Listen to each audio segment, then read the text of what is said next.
এমন অনেক দিন গেছে, আমি অধীর আগ্রহে অপেক্ষায় থেকেছি হেমন্তে পাতা ঝরার শব্দ শুনব বলে। নিঃশব্দে অপেক্ষা করেছি বনভূমিতে, কোনো বন্ধুর জন্যে কিংবা অন্য অনেকের জন্যে, হয়তোবা ভবিষ্যতেও অপেক্ষা করব।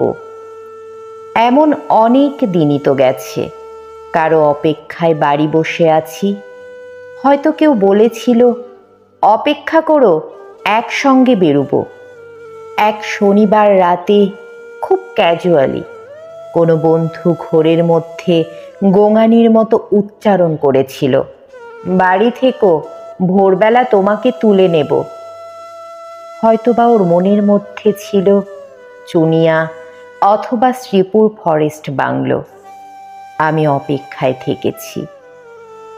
যুদ্ধের অনেক আগে একবার আমার প্রিয় বন্ধু অলোক মিত্র ঠাট্টা করে বলেছিল, জীবনে তো কিছুই দেখলি না, নবজপিঠ পানশালা ছাড়া, চল তোকে দিনাজপুরে নিয়ে যাব, কান্তজির মন্দির ও রামসাগর দেখবি, বিরাট গোলাকার চাঁদ, মস্ত খোলা আকাশ দেখবি, পলা ও আধিয়ারদের জীবন দেখবি, গল্প টল্প লেখার ব্যাপারে কিছু উপাদান পেয়ে যেতেও পারিস, তৈরি থাকিস, আমি আসব।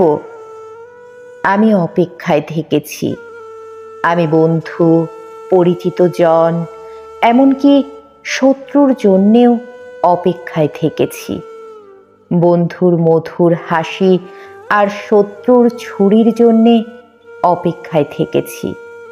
কিন্তু তোমার জন্যে আমি অপেক্ষায় থাকব না, প্রতীক্ষা করব। প্রতীক্ষা শব্দটি আমি শুধু তোমারই জন্যে খুব যত্নে বুকের তরঙ্গে তুলে রাখলাম। অভিধানে শব্দ দুটির তেমন কোনো আলাদা মানে নেই, কিন্তু আমরা দুজন জানি ওই শব্দের মধ্যে পার্থক্য অনেক। অপেক্ষা একটি দরকারি শব্দ, আটপৌরে, দোতনাহীন, ব্যঞ্জনাবিহীন, অনেকের প্রয়োজন মেটায়। প্রতীক্ষাই আমাদের ব্যবহার্য সঠিক শব্দ। অনুমান অপর শব্দটি আমাদের ব্যবহারের অযোগ্য। আমরা কি একে অপরের জন্যে প্রতীক্ষা করব না?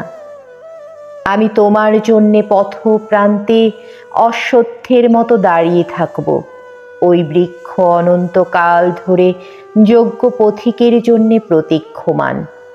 আমাকে তুমি প্রতীক্ষা করতে বলো, আমি ঠায় দাঁড়িয়ে থাকব অনড় বিশ্বাসে। দাঁড়িয়ে থাকতে থাকতে আমার পায়ে শিকড় গজাবে, আমার প্রতীক্ষা তবু ফুরোবে না।